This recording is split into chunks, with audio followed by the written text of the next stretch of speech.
That's the Moroccan lineup that we're looking at. They've been forced to make one change. They're without El Baez in the centre of their defence, and at number 14, Kudani Lassen comes in place of him, but he is known to the rest of the players as Sina.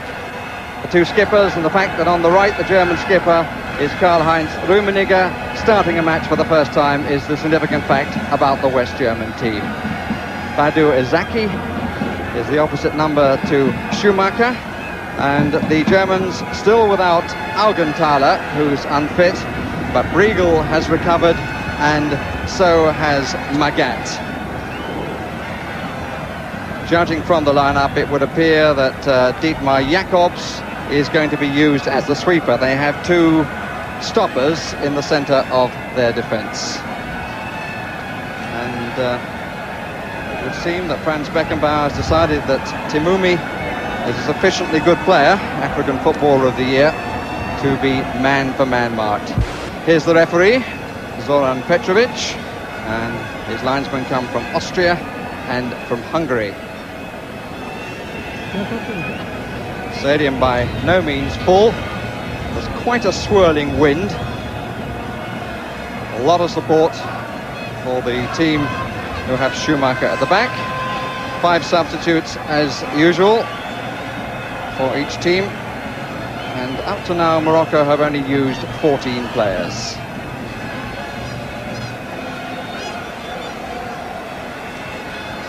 West Germany, because mainly of injuries, have used 16. And their substitutes, Immel is the goalkeeper, Bremer, who's played in midfield and in defence, Litbarski is there again, and Pernis to come in if necessary up front. A big man to bother the centre of the defence, which will certainly miss the presence of Baez.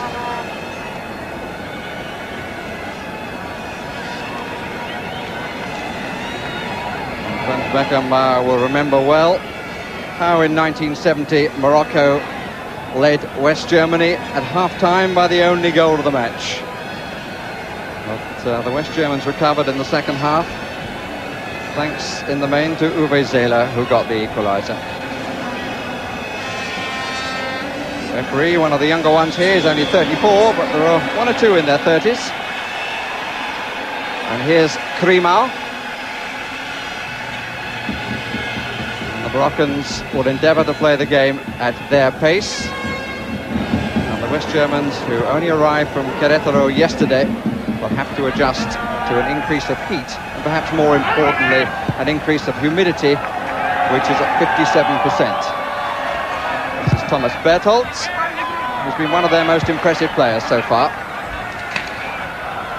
And having watched West Germany in company with Laurie McManamy against Uruguay, their performances since have not been quite as good.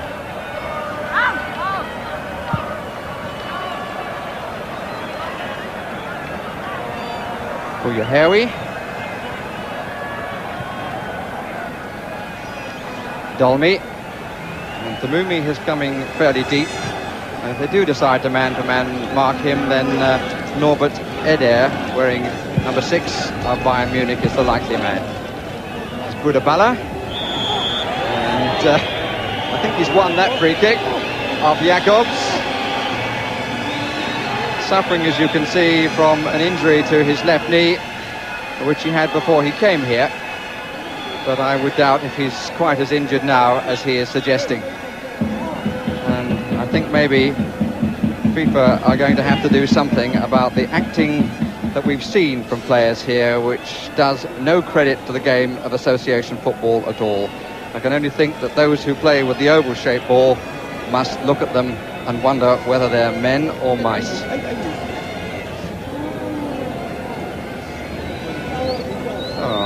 With me is Jimmy Hill. So your first thoughts, Jimmy? Well, I can see the mouse has just got up off the floor there. He started this competition with a bad left knee, but I do think sometimes we're a little disrespectful to the Moroccans. They have a great respect for our country, and at times perhaps we've not given them credit for what they are achieving in world football at the moment. I can tell you they can play.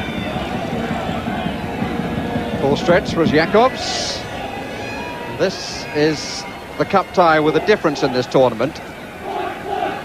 The Africans into the second stage of a World Cup for the first time, Morocco representing them. So it does have the potential of a giant killing. And of course there is only one winner, even if extra time and penalties are required.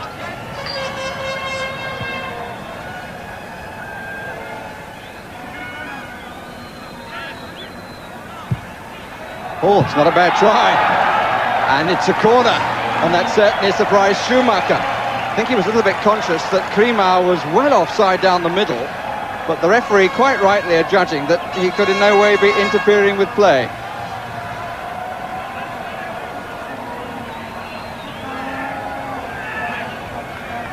Budabala to take the resulting corner.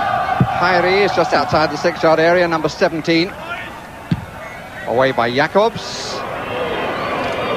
Hairi really is the Moroccans' find of this tournament. He played against Northern Ireland and was in no way considered a first choice then. Came on as a sub in the opening game, was chosen against England, and then scored twice in the victory against Portugal. Berthold a little exposed, and this is a good start by the Africans, which those of us who have been watching them here were quite frankly expecting.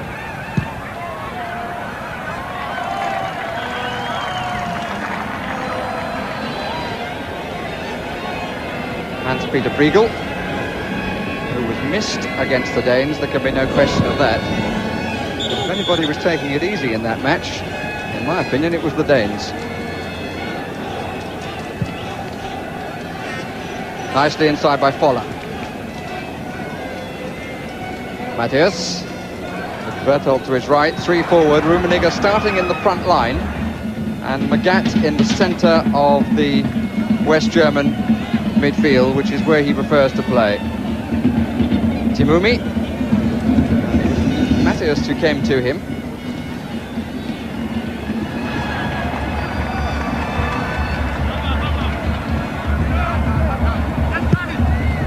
Kremer is forward but had moved offside.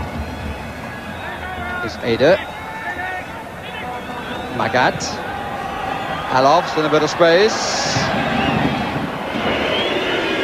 The shot did not get the deflection, and the reaction of the Mexicans in the crowd as we have a look at the man who got the injury early on, Budabala. The reaction to that shot from the Mexicans suggests that they're going to support the underdogs here.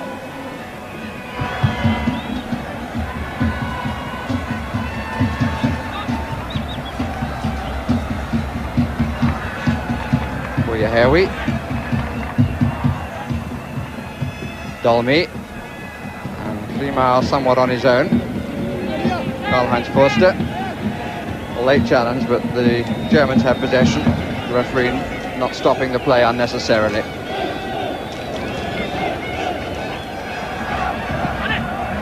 Rummenigge, free kick. Challenge is part elbows, part pushing by Hairi. Berthold, all back by one for the Moroccans. This is Magath. Jacobs in with the shooting chance. Quite a comfortable test for Badouzaki. Beaten only once in 8 games in the qualifying competition and beaten only once here in the finals themselves. Timumi, faced by Matthias. The job seems to be his.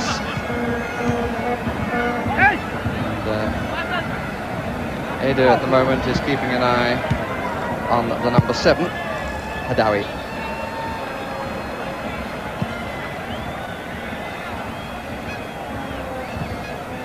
Haifa.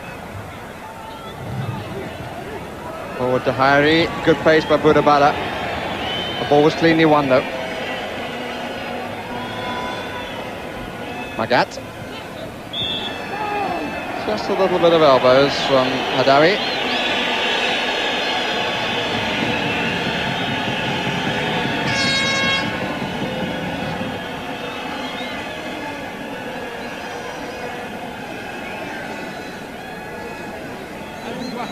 Alofs to take.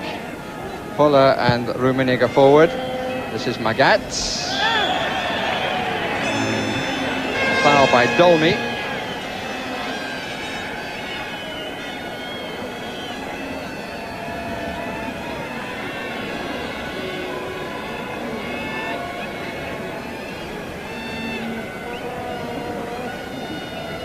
The end man who turned round on the wall. Well, they finish up with 4, and Zaki's happy that the one nearest us, as they make it 5, covers the near side as we look.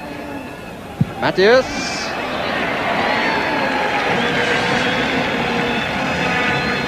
One thing the Moroccans have got is an outstanding keeper. The Arab nations normally find it a little difficult to get a calm, competent keeper, but already Izaki has shown his confidence in goal with that long-range shot. He handles it well. He made one brilliant save against the Poles to deny them a goal in the first game, and altogether is the sort of keeper anybody would be pleased to have in the team. And I'll tell you something else that they've got up front, Jimmy, which I'm sure you've appreciated. They have pace.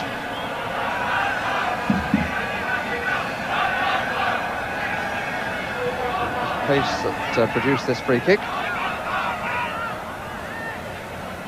which Boudabala is placing with great care. And it's taken to Hadawi. 2 in the middle. 1 is Krimau. Header came from Forster.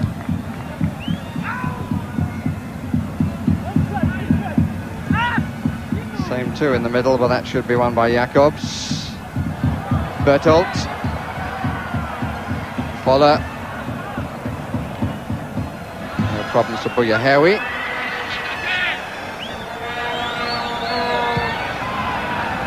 Moving aside England's meeting with Paraguay, the Germans faced here by a position not faced by the other teams in this round of the last 16. Which has produced 1 or 2 clashes of the giants, and the loser can go home with head held high. It would be rather difficult for the Germans to do so if they lose to the Moroccans. All the increase in the power and the quality of football on the continent of Africa. This is Alofs, like catching a tennis ball.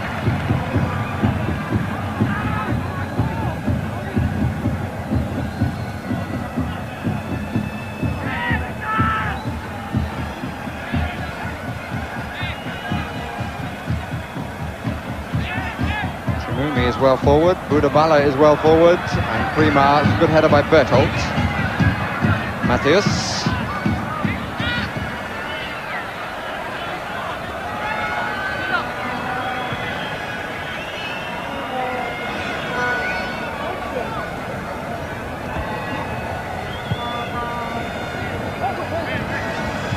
Moroccans reportedly on £3,000 a man for a victory.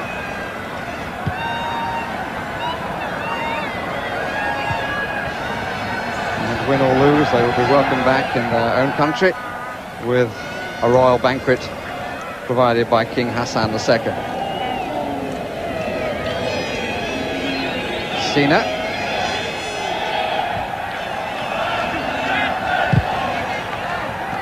News from their camp was that they would approach this match in a very relaxed style, which I think we've already seen with coming up to 12 minutes gone. They've already exceeded anything previously produced by an African country.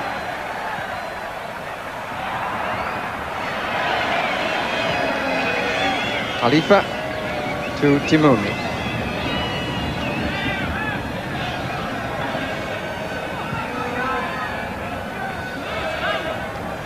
Lamris. El Hadawi. Dolmy. Boudabala. Arrogant pass, stub of the foot.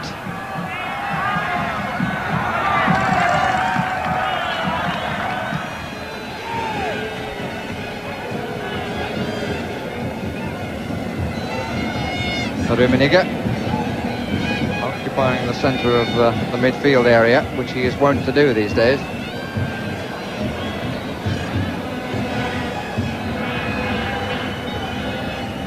Riegel.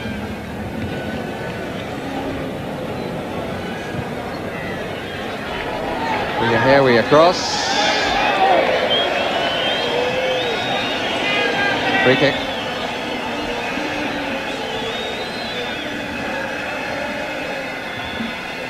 Well, if they've been learning from the old world about football tactics, that's one they've adapted to very quickly. Quite happy to put the body there if they can't win the ball. Germans with 5 in the area. All of them nearer the goal than the penalty spot. Header. Then almost a pass. A bit of overconfidence in the way that Sina played that out, and here's a Rummenigge.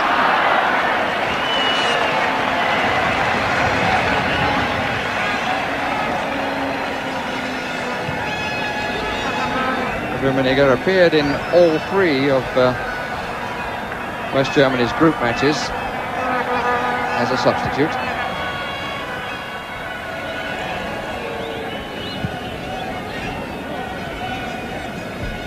Al-Hadawi, one of the professionals in the side, he plays for Lausanne.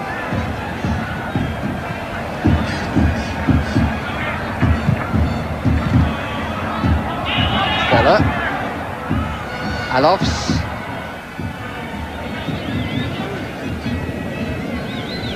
Magat. The challenge for Khalifa.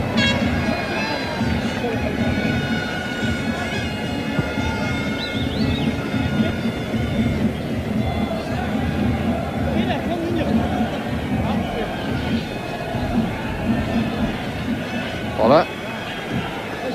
Using out the Boyahewi.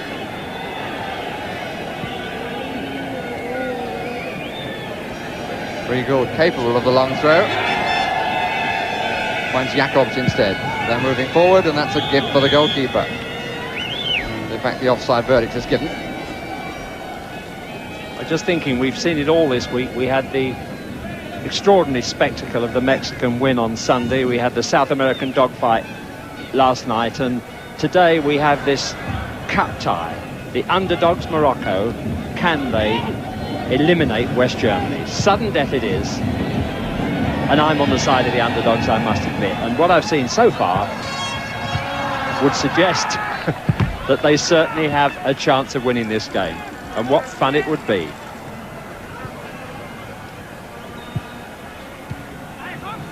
Domi gets it back off the defender. Sina, free kick.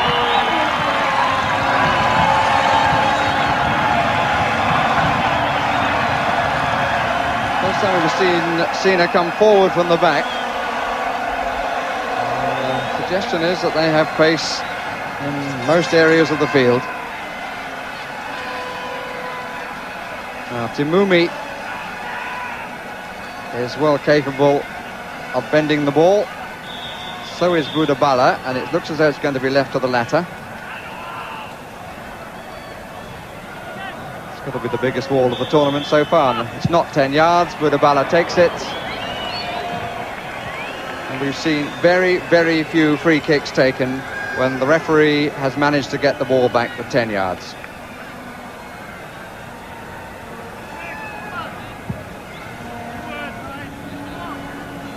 Thomas Bertolt.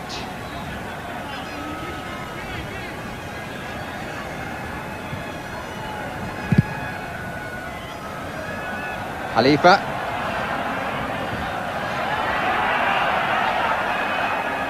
A little fearful that he'd made a nonsense, but there was nobody to capitalise on it. He did look a little suspect in the air then with the cross ball. Timumi. Interesting how the West Germans can vary their use of players. We saw that particularly against Uruguay, and we're seeing it here in a different context, with Matthias given the man-for-man marking role when required, and not the man who was doing it then on Francescoli, Eder. Bertolds.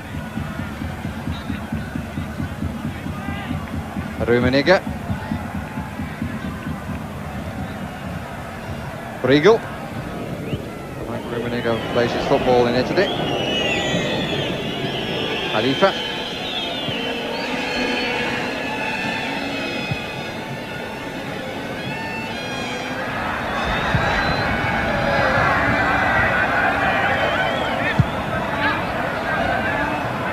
Budabala. On the telegraph the pass. Magat. Khalifa. Sina. Little Dolmy. He was struggling when he played against Northern Ireland with a knee injury, which seems to have made a full recovery. Khairi. Lamris. And still, he's still got the man wide. Hadawi. Forster.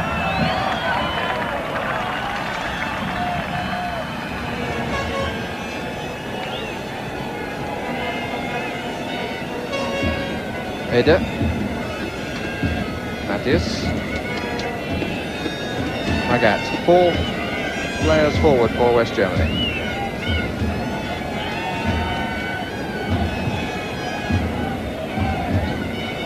Bertolt.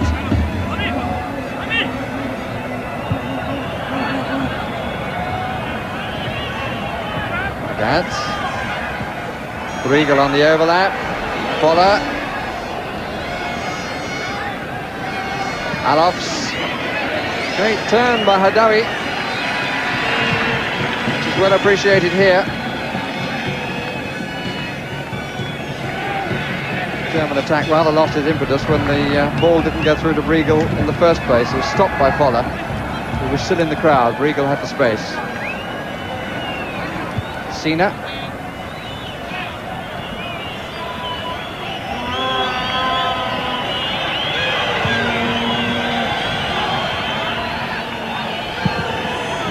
Offside against Primal.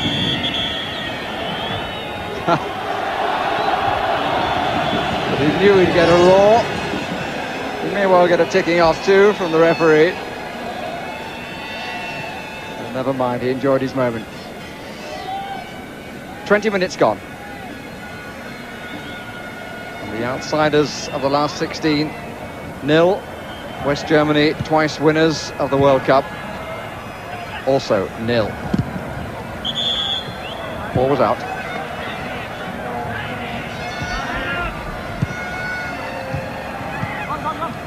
Matthias. Bertolt. Again, the Germans have 3 up. Rummenigge doing a little bit of a shuttle service between midfield and forward. Here he is forward. Losing out to Sina. Lamris losing in the air. This is Rudi Voller. And Khalifa comes away with it.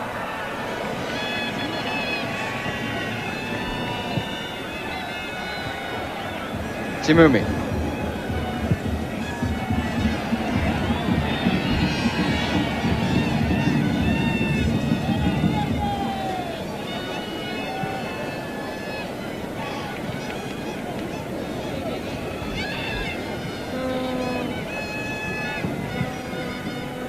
Magat looking for Rummenigge.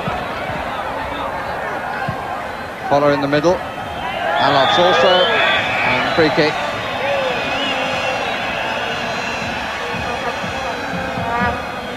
The offender was Lamris. One of the players from the best club in Morocco, Far. It's a forces side.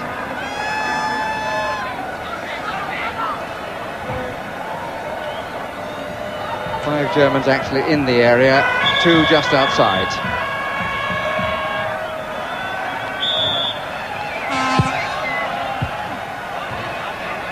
Alofs. Still plenty of white shirts forward. Bertolt. Buyahawi.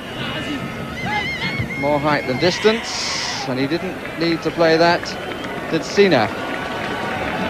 And if there is a weakness, and the absence of Byers maybe makes it more obvious, it is with the ball in the air. They rely on the goalkeeper to come and get everything. You're not meant to beat the Sunriser to a point like that, Barry. I was just about to get the microphone up and say that, but it does seem that they panic more when the ball's high than on the ground. The only other way in which the Germans appear to have a chance to beat them at the moment is to whack one in from outside the box, but probably the goalkeeper will be adequate in that direction as well. So it's going to be a header if they're going to do it. That's our prediction. Header there was from Khalifa. Magat. Nicely done, he's got the angle now. But everybody had been sucked in, there was nobody coming late.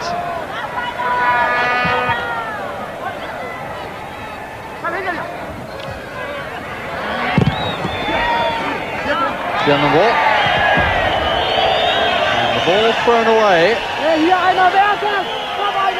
by Khairi.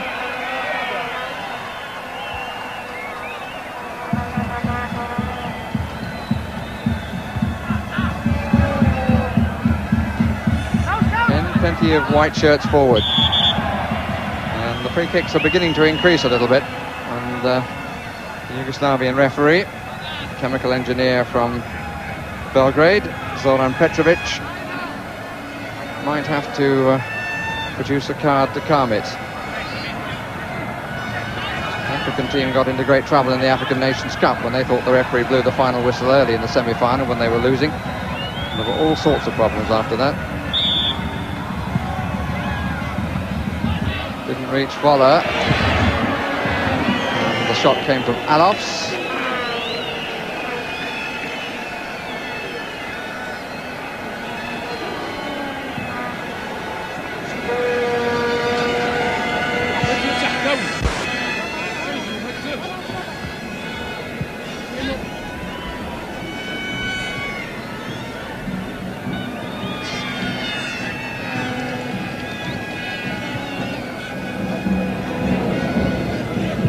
Khalifa.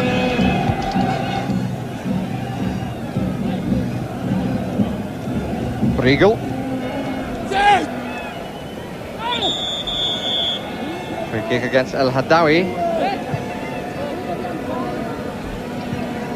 Brief explanation. May well have been in French because they all speak that language.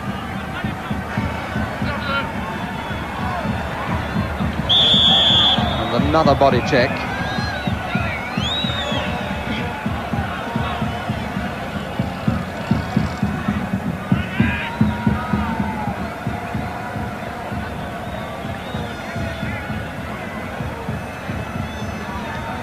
To take it.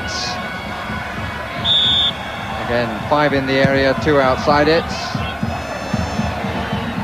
Corner off the head of Sina.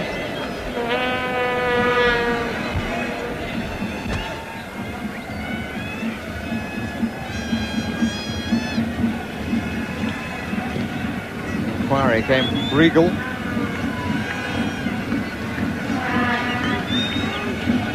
Lothar Matthäus taking all the set pieces. Took the free kick on the right, he's now going to take it again. Naturally right-footed, it will curl in a bit, the flag blowing a little as you can see. Zaki. Timumi. Kudabala. El-Hadawi. Abdelmajid Dolmi.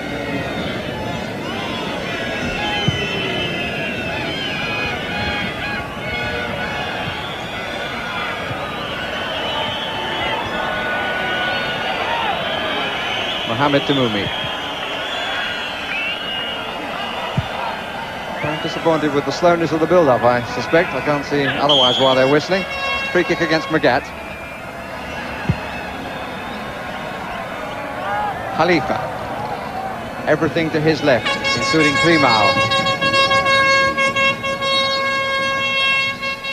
Oh, that was well read by Sina. Looking for the nod back, he'd already moved for it. If Voller had actually been able to take it on his chest and turn, Sina would have been lost to the game. Timumi, too strong.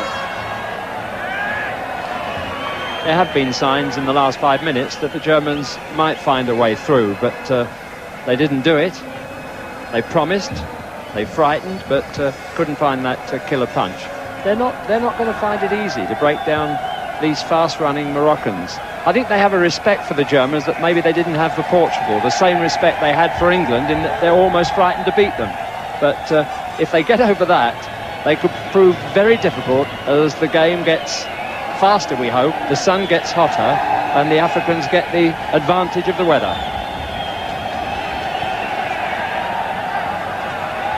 Norbert Eder, Thomas Bertholdt. He's got the free kick. and is a little unhappy, and finally the referee decides that something has to be done, and a yellow card is shown to Lamries. It's the fourth yellow card of this World Championships shown to a Moroccan player. The others were against Khalifa Hairi against England and Tamumi against Poland.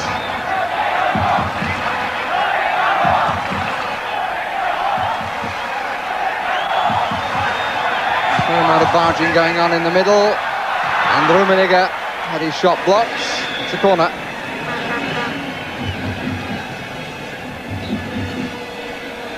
Their failing is that they don't go and meet that type of cross. They allow the Germans to get there first and flick it on. They're not bad at jumping for the high balls in the far post, but they haven't the confidence to go out and get their head to the ball first, especially on the near post.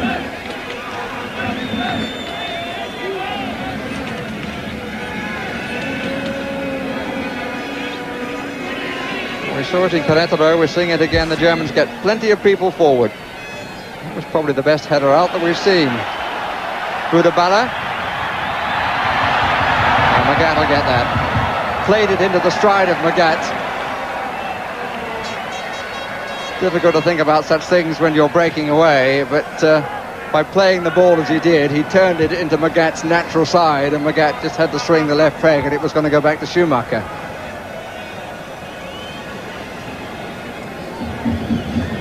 Fuller.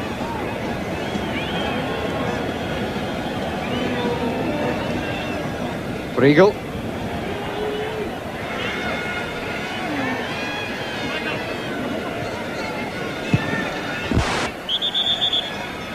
Again, a late challenge. If the Moroccans aren't careful, they're going to get themselves into severe trouble. The referee's given a warning by booking Lamries. 6 forward once again. Every set piece has at least that. Made light of the conditions, the Germans all through. Comes to Edda.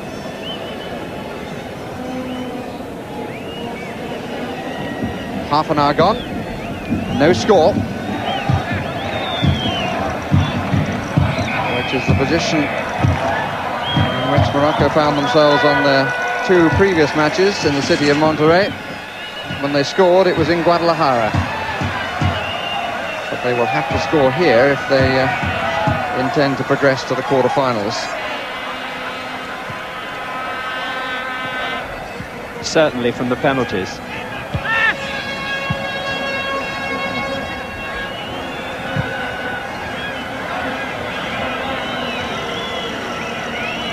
Dolmy.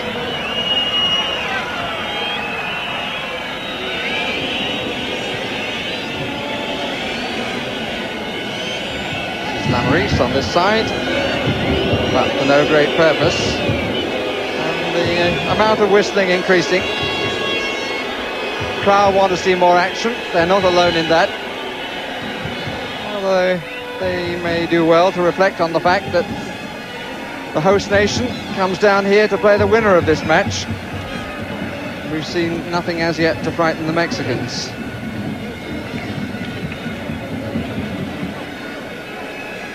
Estadio Universitario will certainly be packed on that occasion.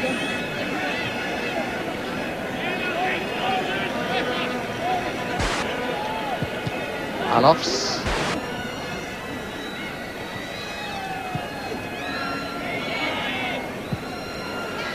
That's a corner.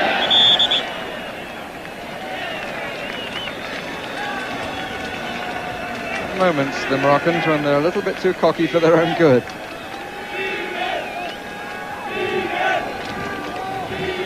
Significant, I think, that we're seeing more and more of Briegel on this near touchline getting forward. He's now waiting in the 6-yard area, just outside it, 4 of them.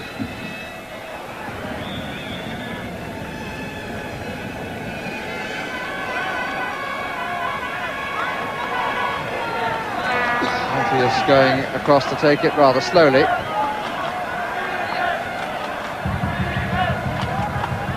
Once again, there's nobody pulling wide for the run in. Forster might do it belatedly. He's the number 4. Hadawi got it away. Dietmar Jacobs of Hamburg to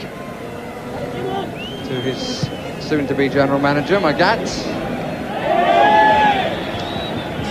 Well, that seemed to me a little bit harsh from the Yugoslavian referee. Foot up he's given against Bujahewi.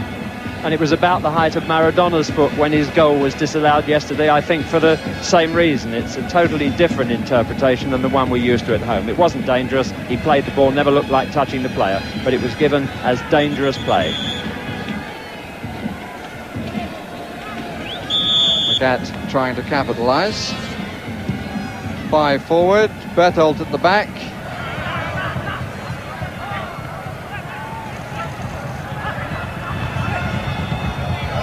He loses out. Free kick for the challenge on Eder by Lamouris, who must surely be being given his last warning. He was the player booked.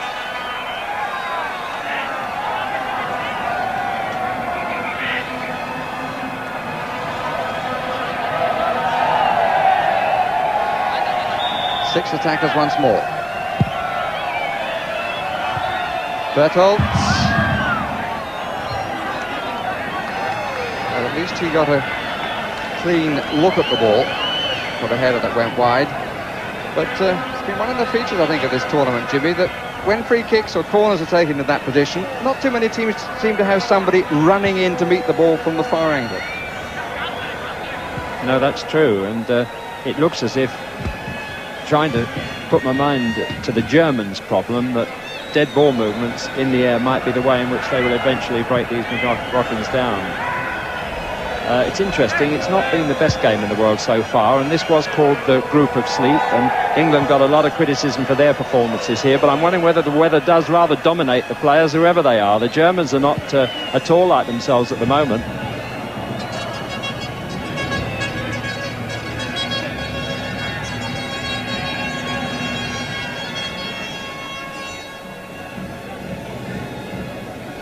The referee looked pretty warm too. But it is to the Germans' great credit how they get people forward for every set piece. And they do tend to support the front men in open play.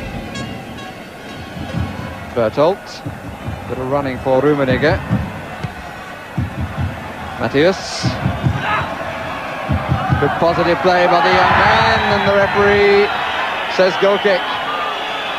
And the German in the background there clearly would not agree, and neither would the player who went down.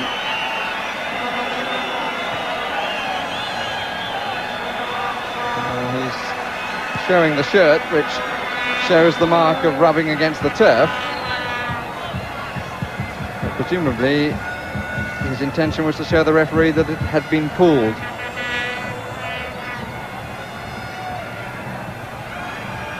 Budabala just failed to keep onside, but they're keeping either Budabala or Krimau in a sort of position where he's marking the back line or pushing up on the back line, so if they do get a break, they've got to be aware of that, the Germans. Thomas Bertolt. That's rather more reminiscent of some of the games we saw in the groups. We haven't seen so far in the sudden death part of the competition. Briegel. Oh, that was a good tackle. Alofs out by Sina, and an offside flag.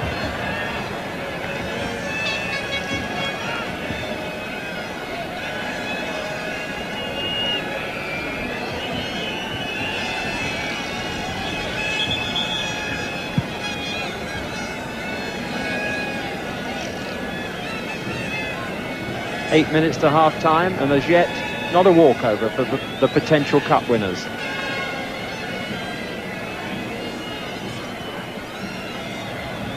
Dolny. Harry, seen too much of him. Magat. Alofs. This is Tumumi. Budabala. It's all very slow. They probably used rather less energy than had the Germans. Budabala makes a forward run. And here is Krimau. Trying to find somebody moving inside. It's Temumi. Very important piece of winning the ball by Dietmar Jakobs. Free kick against Alofs. And the sudden change of pace after the very slow build-up. There was a man forward to hold the ball, and there were a lot of runners coming in on it.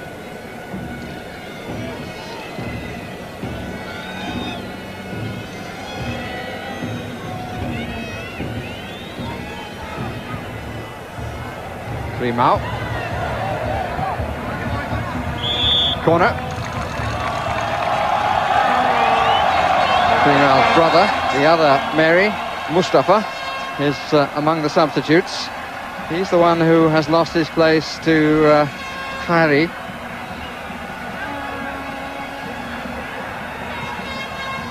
Taken to Lamris, to Budabala, to Sina. And Krimau went to play the goalkeeper, with no intent on looking at the ball at all.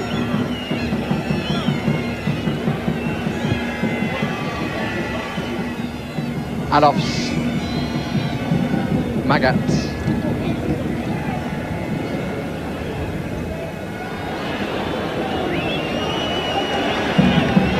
Khalifa. Budabala. Temumi. Outside of Dolmi's right boot. Temumi. He was fouled by Rummenigge.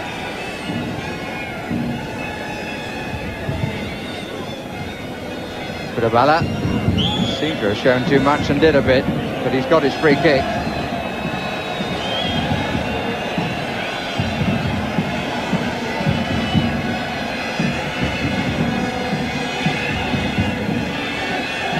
Just a little right of centre. Schumacher wanting plenty of bricks in the wall. 6 at the moment.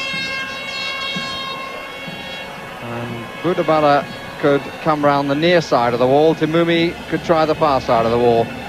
Krimau moving around, being watched by Jakobs. Temumi takes it and it's too high.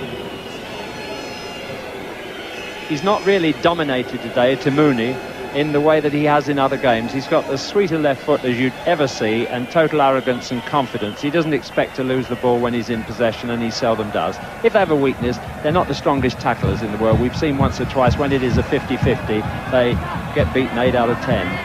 But that'll come as they're heading as time goes on. They've certainly got the control and the passing ability.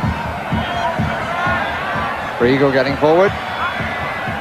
And Hadawi winning a tackle that he needed to win against arguably the strongest tackler in the team.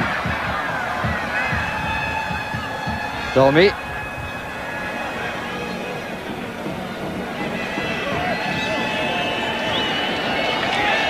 Rummenigge looking a bit square across the back, but they'd pushed forward and they hadn't pushed forward together. And here's Rudi Voller. Rummenigge waiting far side, number 11. Cross was overhit.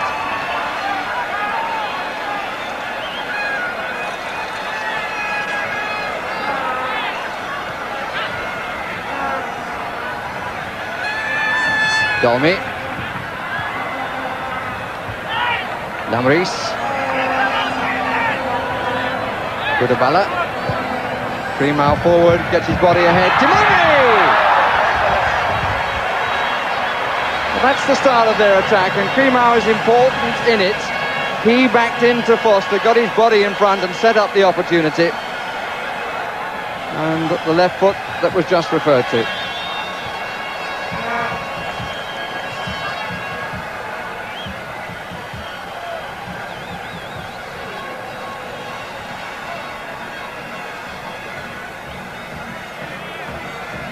Matthias.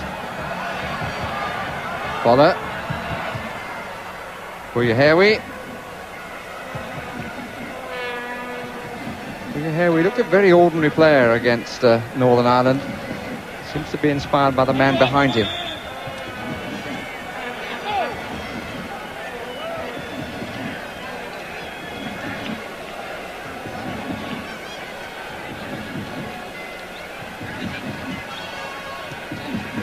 Boller. Magat.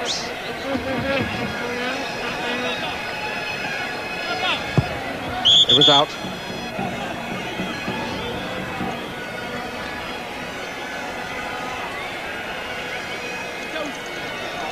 A little under 2 minutes of the half remaining. Alofs, referee allows him to go on, and the goalkeeper makes an amazing save from Rummenigge.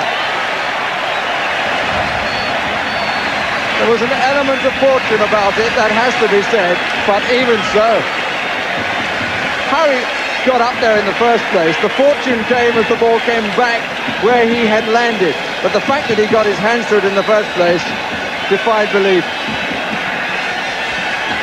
I did remark that he was useful, this keeper. He's the best I've seen from that part of the world. There's no question about it. He's not only safe, he's brilliant.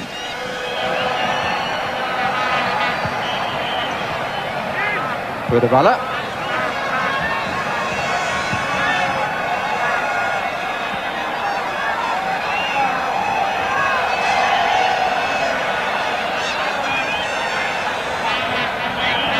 Sina. Both the central defenders over 6 foot.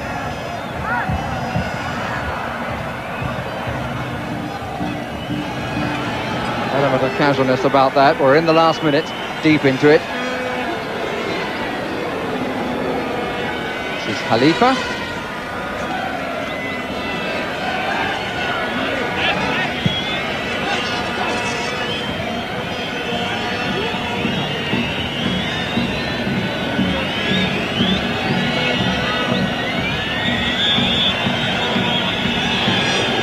And we reach half-time with the score sheet blank.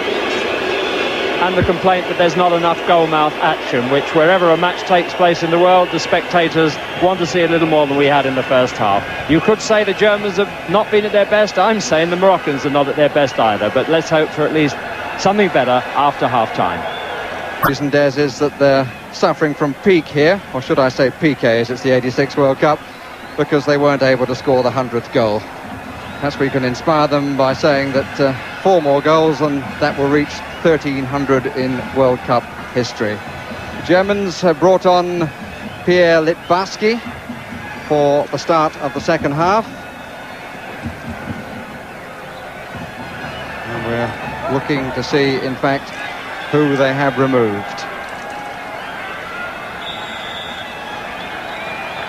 There is the substitute, immediately getting into the action.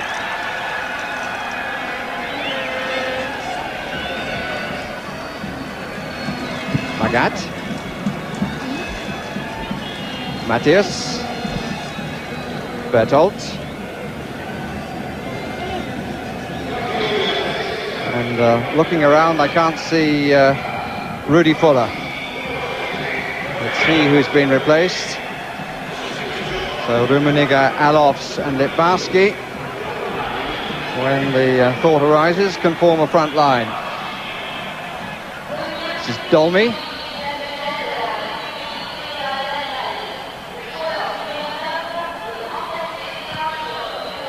Alofs, Rummenigge. First free kick of the second period against Sina. Littbarski. Germans seem to have made a habit of making half-time substitutions, which I confess I find rather strange. It seems to me that it's worth getting another 5 minutes of energy out of a player before substituting him. This is Lamries. Mark you, if you were watching the whole of the first half, you might say, what energy? This is Buyahewi.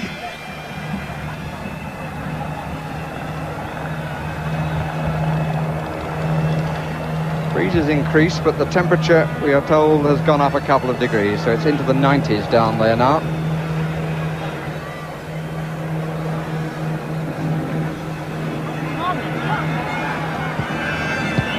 extravagance on the ball from Hadaoui.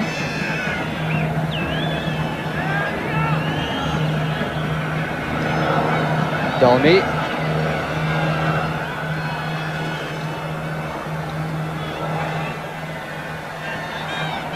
Khairi.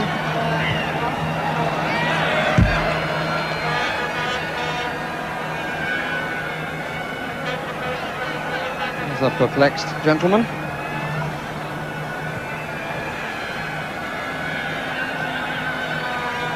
Hadaoui. Remember that the Germans were beaten by the Algerians in Spain, and indeed the Algerians were only kept out of the second stage because of the disgraceful connivance between the Germans and the Austrians. They took the qualifying places, and Algeria failed on goal difference.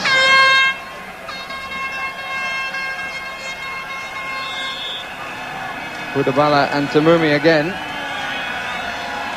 Just two players in the area, marked by 4. El Hadaoui rising from the point of impact.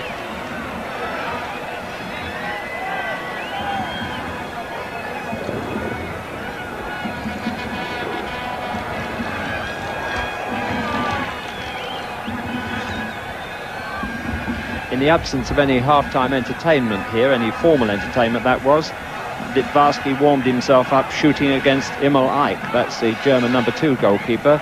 And if it's any encouragement to you back home, he did score a few goals at half-time.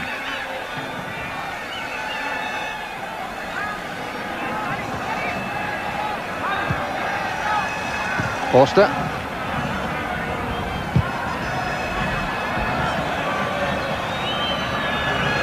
Unnecessary exercise for Berthold.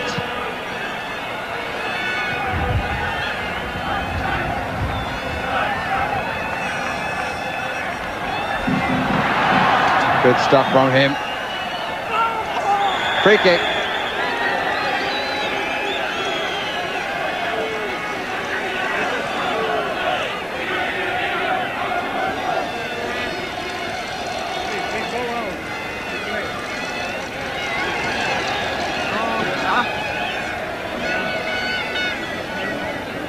Berthold declining the attention that was being offered.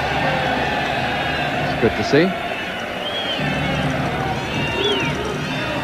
Rummenigge, Adolfs and Briegel around the penalty spot. Karl-Heinz Forster has come up.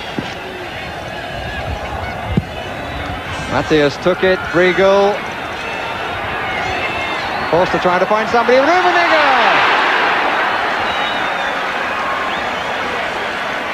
Well, one or two of the Germans looked at the bench. It was hugely spectacular. But let's have a look at it again and wonder, was that the only way he could make contact? I think he'd already committed himself with his back to the goal to do it that way, but it was a ball that invited heading into the net from someone, and that is the weakness in the Moroccan team.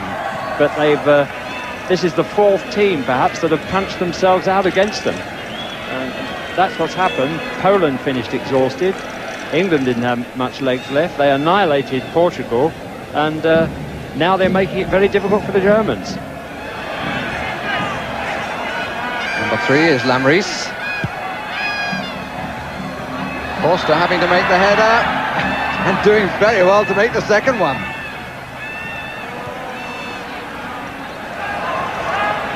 Briegel.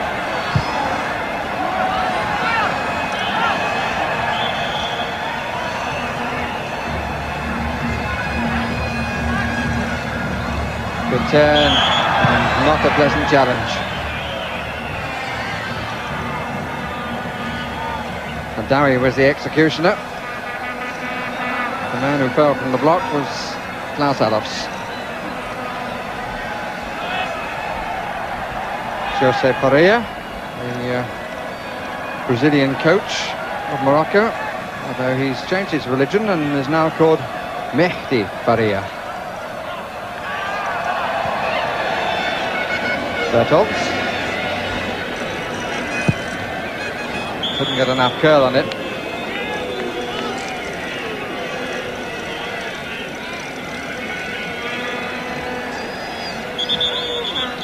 But Berthold plays for Eintracht Frankfurt. only 21. He's making a bit of a case during the course of this tournament for being considered among the best right-backs around here.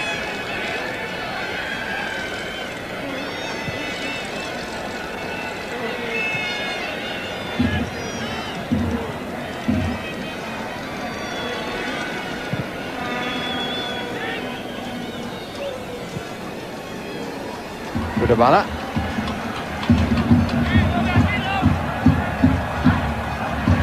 Two to watch him. Poor pass intended for Tebۍ. That was a poor pass intended for Rummenigge. Liteۍ. Lothar Matthäus. All by one behind the ball. Maguette. A nice angle on that, Liteۍ did. Maguette looking for the shot and being forced across. Was well tackled in the end by Khalifa.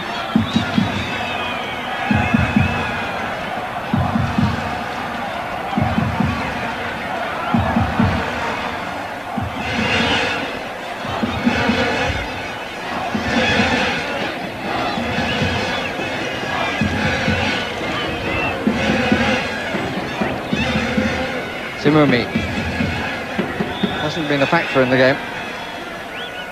Matthäus suggesting that he'd won the ball. Tebۍ prepared to writhe in agony, holding the left ankle. It's the leg that he broke, which made it doubtful whether he'd be able to play in this competition. But I don't think that the injured player is really hurt. Only his dignity that suffered.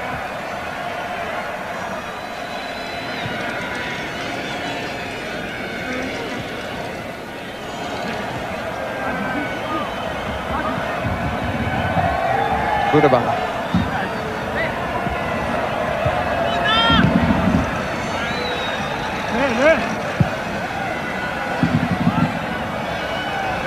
Whatever the temperatures, I don't think that France against Brazil will be quite like this.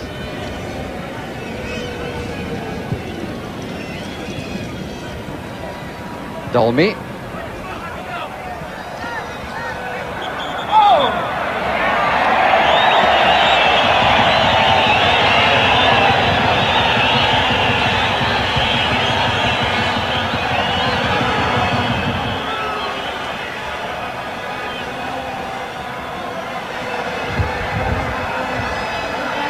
Felix Magath. Klaus Allofs. Rummenigge being played as the one front man at the moment. Berthold, Liteۍ down the touchline. Not too much movement anywhere else. Magath, Liteۍ. Now there's a bit of a gap. Rummenigge trying to hold it up for the play going forward. Rather over-deliberate, but he gets a second chance, and here is Liteۍ. Good play by El Hadawi.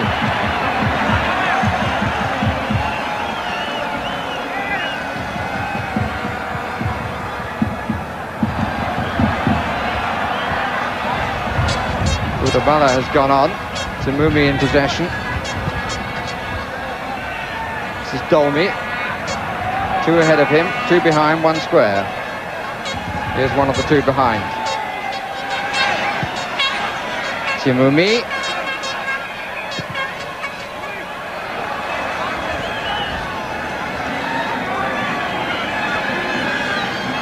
I wonder whether a suggestion that commentators occasionally at this time of night with this kind of match should raise their level of the boys suddenly to make sure that people have a chance of staying awake, really.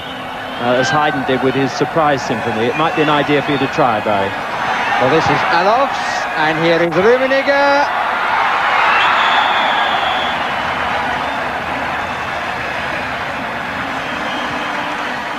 Well, you're suggesting, really, Jim, we should adopt the style of the local commentators who start shouting goal every time the ball crosses the 18-yard line.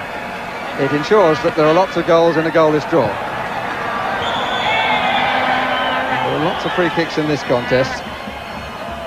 Not for anything terribly serious, but it's further slowing the slowness of play, if that's possible. Maqabelة.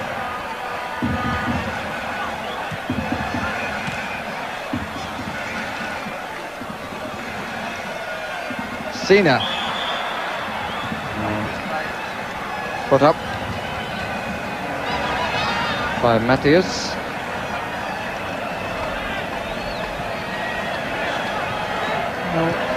Following your suggestion, Jim, it might be as well if they hand it over to the commentator from Morocco for a bit, because he's getting hugely excited over to our left. He must be seeing something that we're not. I don't know what it is. I think he's getting excited at the score, which means that Morocco are still in the game and still in the World Cup. It's interesting how countries like Morocco raise their level to the top countries in the world. You can't do it because of the standard of local football. Players go out and learn from other stronger leagues and come back and make a stronger national side. Simimi found the unmarked man, who was Jairi. Got plenty of men forward here, Morocco. And that could leave them a bit short if the Germans can break with speed. Shoulder to shoulder. Well, not so, says the referee. Free kick Germany's way.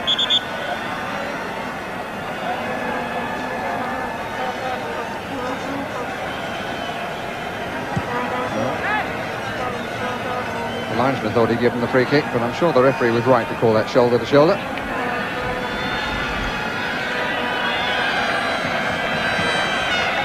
Karl-Heinz Forster.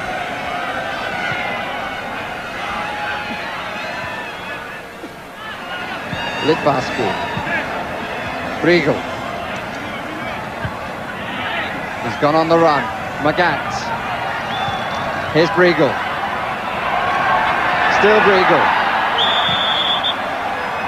And when the ball had gone away from his playing distance, he went over the top to collect it. Just continuing that theme while they get the stretchers out. It doesn't always work that way with foreign football, because more than one British player going over to Italy has not necessarily come back an improved player. But if you look at the Danes, they've spread their players around Europe, and suddenly out of that have created an extremely powerful and skillful side representing Denmark. I think everybody on the field at the moment's glad of the rest. Barry's glad of the rest alongside me. And it does seem more than ever, if perhaps some of the criticism that has been levelled at the teams, here's the little move there with Briegel. He was doing quite well until that point, and then he decided to let the Moroccan know just what a tackle was about. But not the first late tackle we've seen in this competition, and I'm sure it won't be the last. Now we've had 15 minutes of the second half, and it remains blank. 0-0 in a match which has to produce a winner. I can't help feeling that should it be decided from the penalty spot, only those actually in the stadium will watch it happen as it happens.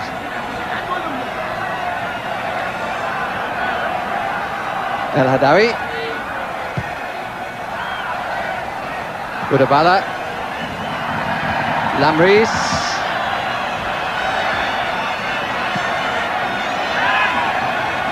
Dolmy. Bertolt. Rummenigge. And off the head. It's got to be played now. Well, really, I think that Rummenigge, for a player of his quality, should have been prepared to play the through ball. It's something that one or two of the other German players feel that he does a bit too often. He does like to keep possession.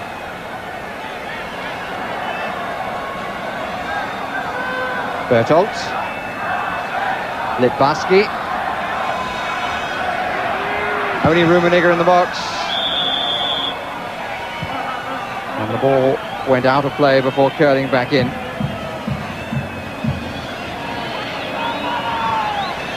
Among the German substitutes is Dieter Hoeneß, all 6'2" of him, and a noted player in the air, a sort of battering ram centre forward. Younger brother of Uli, who's played so well for West Germany for many years. Missed the crucial penalty in the European Championships that cost his country everything. It was in '76. I'm just wondering whether the battering ram of Hoeneß might be something useful to use if the Germans can't break them down, with arguably more skillful players than he. Hari, Timumi, Matthias bought the dummy. Obstruction.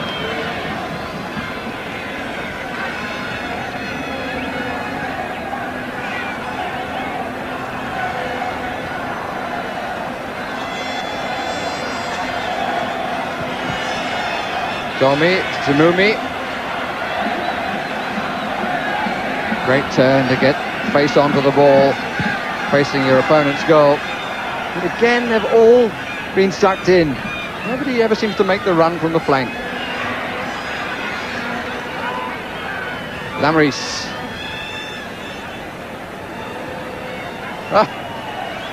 Playing with great confidence. Domi. Grimau. Well, they've made a gap for him, the Germans.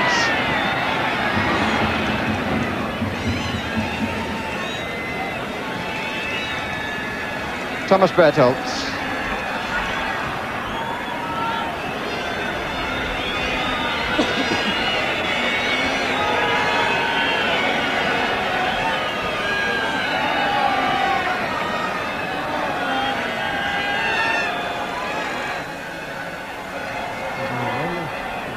Rudabala looks for the return. And the free kick is against the Moroccan for a push and shove on Ada.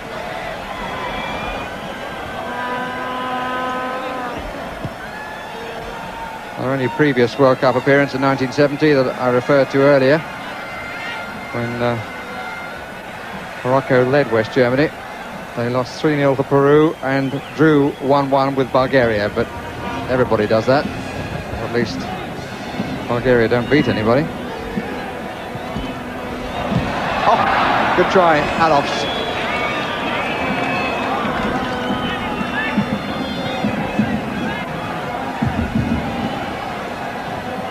Instant first time, but couldn't keep it down.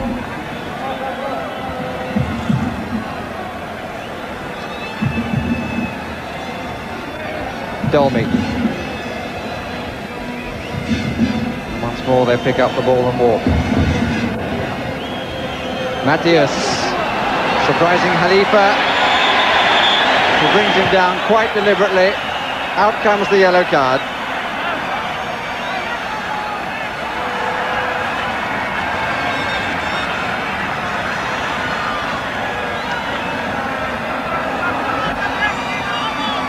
The negation of the game produces simply a free kick where Matthias had quite an amount of room. 3 to come from the near side as we look. Magat on the edge of the area, Forster arriving late. And here is Forster.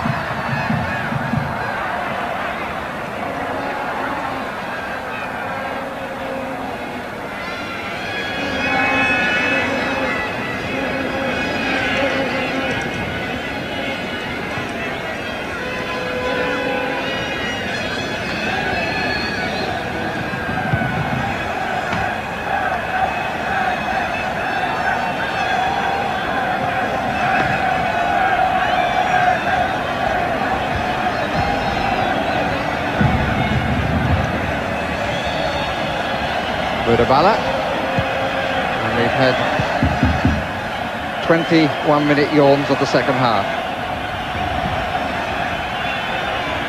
El-Hadawi. Lamries on the touchline. Wind seemingly changing direction a bit, playing from right to left. Dolmy.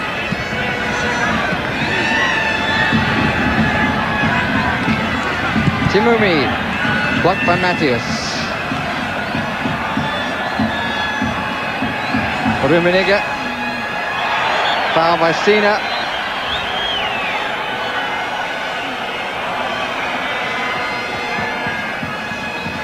Well, thoughts occurring to me, Jimmy, that you started off very much on the side of the underdog, but bearing in mind that should the underdog win, somebody would have to watch them play again.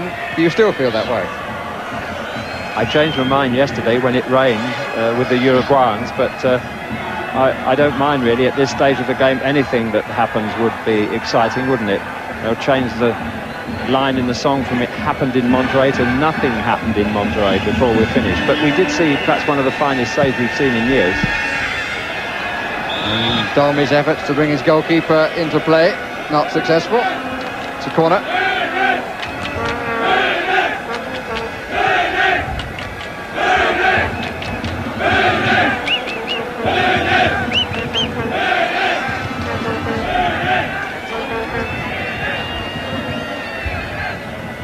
Alofs with the corner. Zaki comes for it. Magath, if it will come down, and it won't. Had to be hit first time because Ozaki was limping back towards his goal. And Magath being greeted by a lot of booing, but that was a jolly sight more difficult than it may have looked. Ball was swirling a lot in the wind, had to be hit on the volley.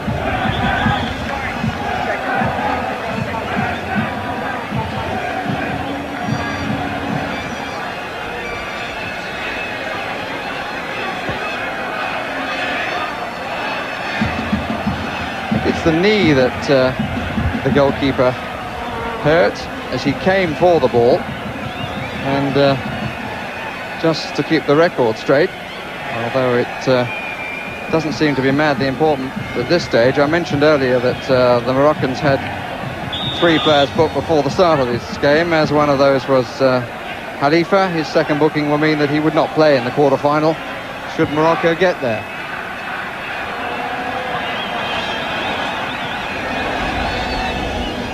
Timumi. Rimau. Beautifully done. Just didn't get enough height though on the cross, looking for Rimau.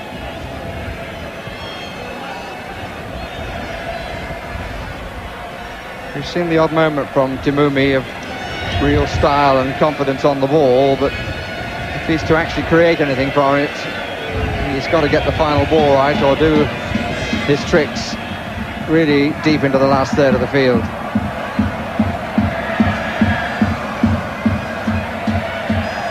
Matthias, Rummenigge, Dybowski, Matthias, Alof. Plenty of sting in the shot, but the goalkeeper not having to move his feet to make the save.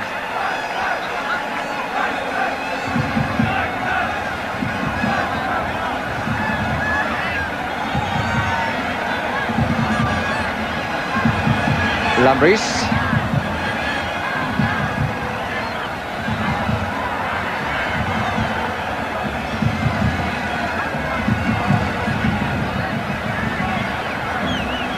Rimau.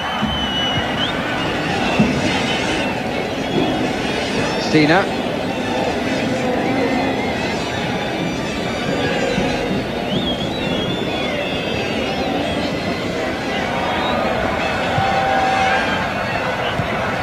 Dolmy.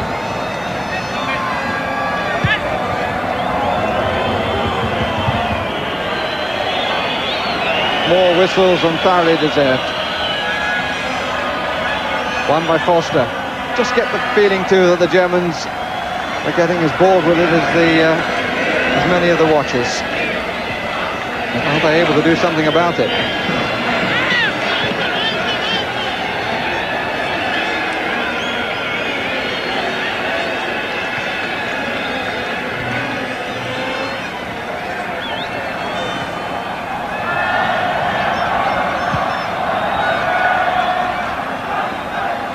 Kudabala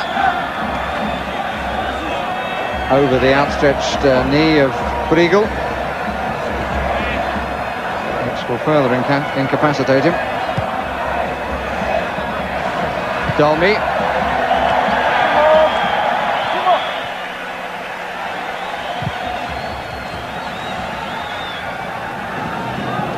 Lambris.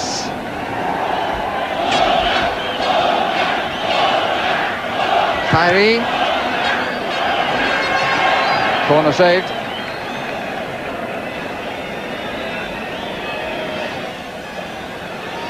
Briegel.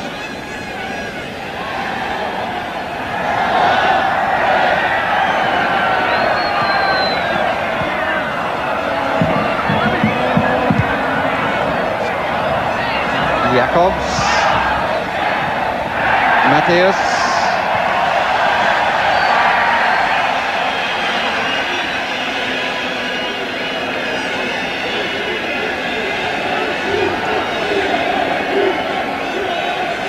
This is exactly the way the game against Poland slowed down, the 0-0 draw at the end. Both sides punched themselves out. If ever they had a knockout punch, that is right from the start. The heat, the weather and the humidity, no question about it, has killed them. But there's a bit of running here and there, as we can see from that burst by number 8. Budabala.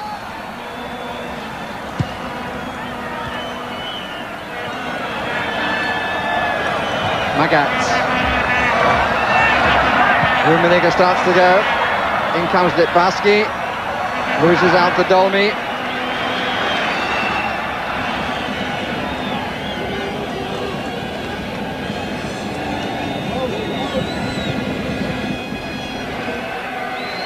Klaus Allofs just put off his stride as he was prepared to shoot.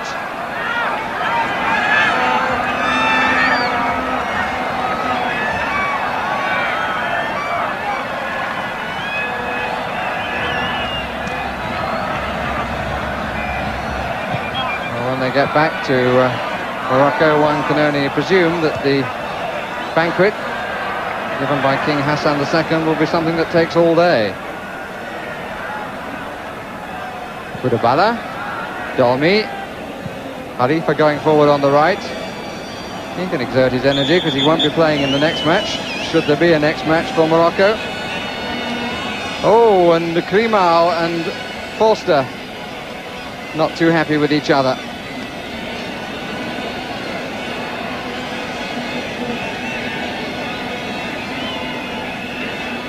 Handshake in the end.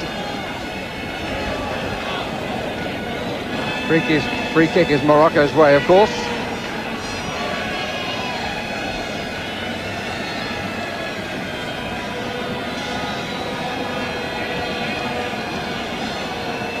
Schumacher, who's had no shot to save, one or two collections. Budabala saves one there, with his body all behind the line of the ball. Takes, for the record, many more than 4 paces, but then many have here. Khalifa, now what? The referee goes over for words.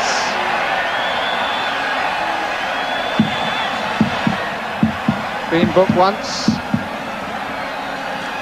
And is very respectful to the man in charge, but that's after he committed his indiscretion.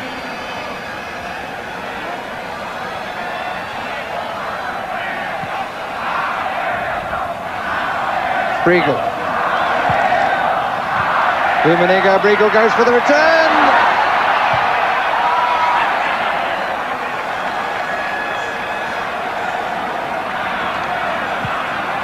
That's certainly the quickest thing we've seen on 2 legs in this half. And he actually looks the most capable of turning the thing the Germans' way. He hasn't made the number of runs he normally makes. It's taken him a long while to store up that run that he just made. It was as a result of a mistake by a Moroccan, which gave him the chance. But I think Briegel's lack of running today, that he loves to get his head down and go for it, is an indication, really, of how the weather has played its part. I mean, you might be fed up with me saying that, and it's not anybody's fault that the players are playing under these conditions unless it's FIFA. But it's not easy to entertain crowds, especially at this stage of the game. Tiredness is evident, and then skill should take over. But maybe it's this moment. This is Alofs. Did well to keep his feet. But only a corner results.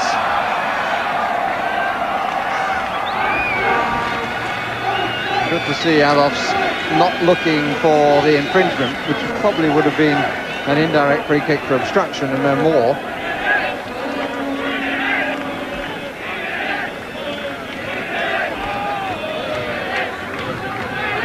Moroccans said they wanted the hottest air they could find to play the game their way, and that is the way it's been played. Matthäus. Rummenigge. Rummenigge, by no means the only German to turn away with a dejected expression on his face. Finding the match so frustrating, the Germans. And they're not alone. And it makes one wonder what the physical condition of these players will be like in extra time, if it goes to extra time. There's just 12 minutes left on the clock, and at this stage, it doesn't look as if the deadlock is going to be broken. Harry. Well, I don't wish the Moroccans any harm, but I think that FIFA should look with considerable care and be grateful for the thought that the World Cup of 1994 should be played in Morocco, and then politely decline. Unless we can play it in the cool of the evening, we'd see a lot of matches like this.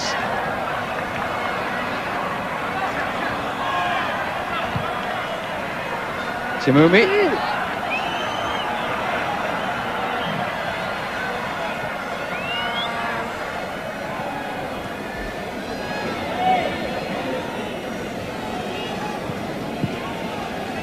Magat. Matthäus. Dolmy. Too prepared to go forward. Dolmy. El Hadawi coming, but he's the other way. Timumi. Budabala. Looking for the return. Doesn't get it. Free kick.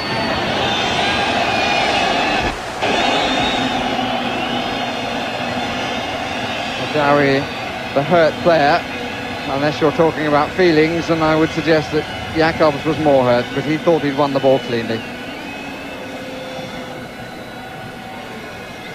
A player from Lausanne.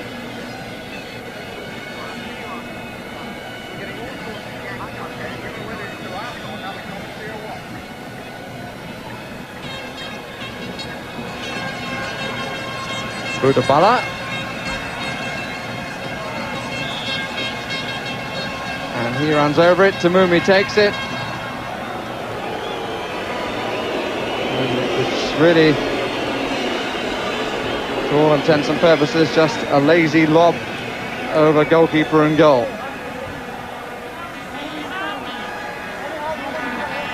Magat. Germans building at the pace of the Moroccans. And surely the Moroccans' intent to bring them to the point of exhaustion. Matthäus. And a quite needless foul by Sina.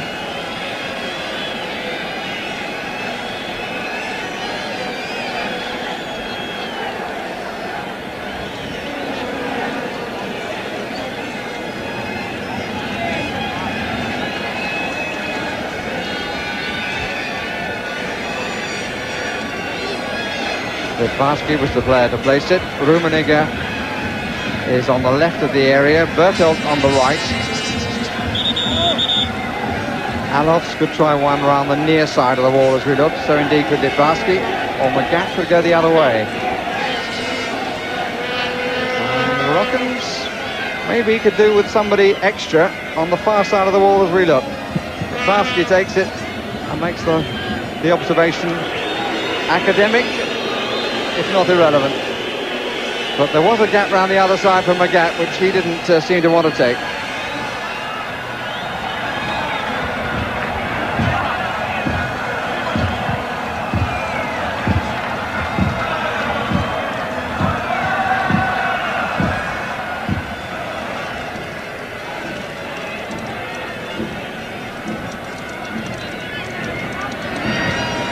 are 8 minutes away from a continuation of what's become an exercise in endurance. If the bonus is £3,000 per man for a win for the Moroccans, I'm wondering what they're going to get for a draw at 90 minutes, because it almost looks as if they're playing for it at this stage.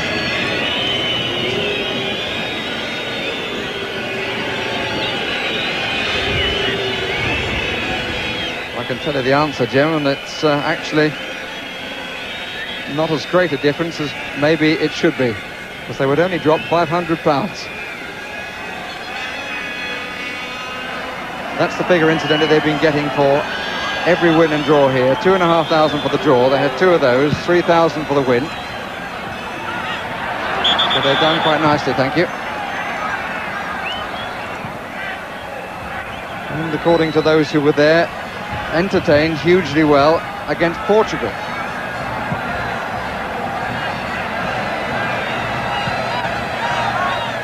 Thomas Bertholdt.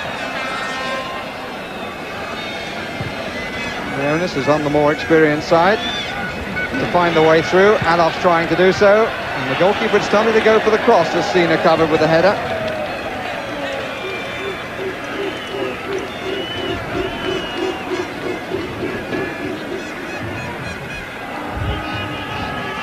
Alof's to take, Bertholdt on the near post, Rummenigge on the 6-yard line, Briegel moving into the 6-yard area. Comes back to Matthews. He lifts his head as he strikes, and up goes the ball.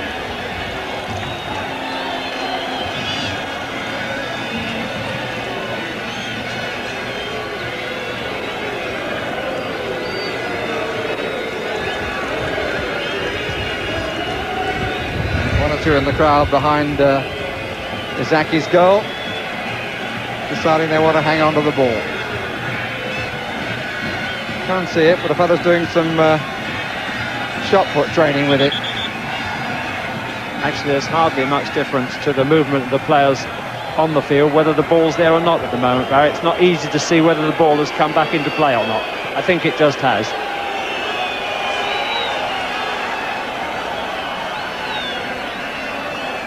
I should follow that by saying I don't necessarily blame the players for these conditions.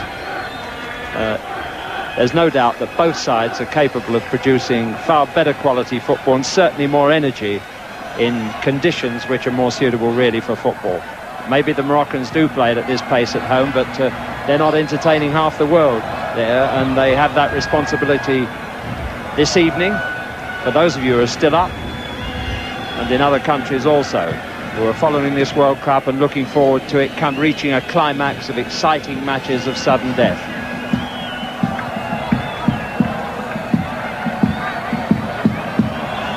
Five minutes of the normal 90 minutes remaining, after which will come half an hour of extra time, 15 minutes each way, and then a penalty competition, and it should be said, against 2 of the best goalkeepers in the world.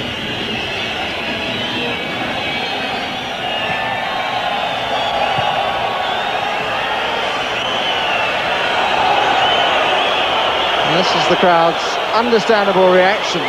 The fact that the Moroccans seem to have decided that extra time is no problem for them. And it could well be that they've been somewhat conditioned into believing that that might be their best chance. But here's Alofs, they've got a man over, it's Matthews! Magats, away by Sina. Credit Zaki with the save, he was at his man very quickly. But it was a clear opportunity, and he spread himself to the goalkeeper. And he's now come for the cross.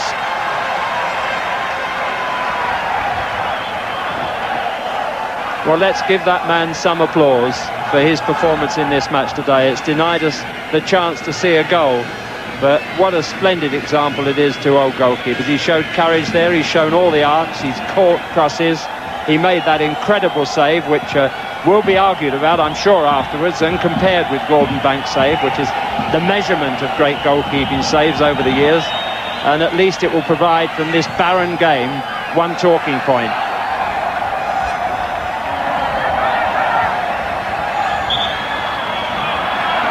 free kick for the challenge on Rummenigge.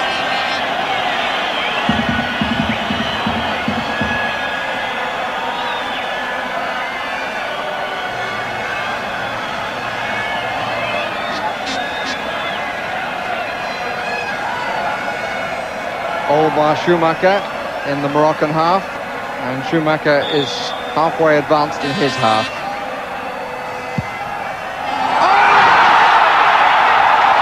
Matthias breaks the deadlock,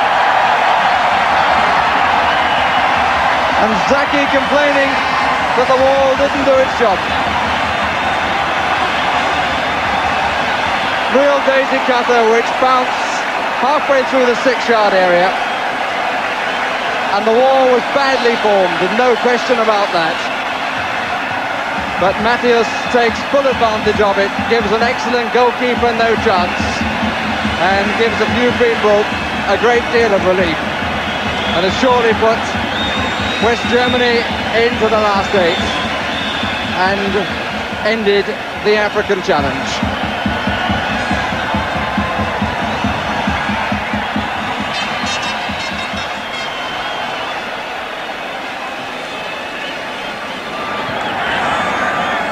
According to the clock, there are 1.5 minutes remaining.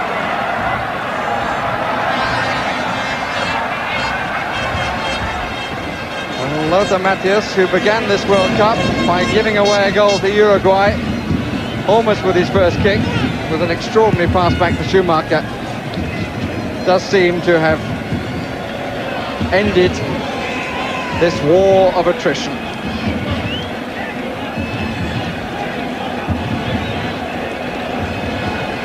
Schumacher taking the ball for a walk. We're into the last minute.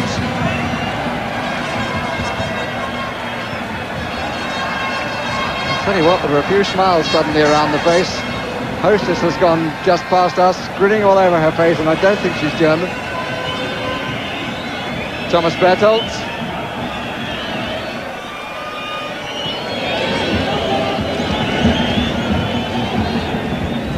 All the planning of the Moroccans goes awry because of a badly placed wall.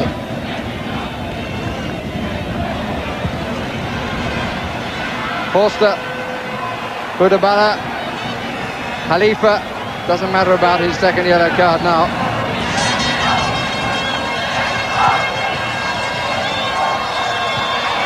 Good header by Matthias, and there was a threat coming from Hadawi, Budabala,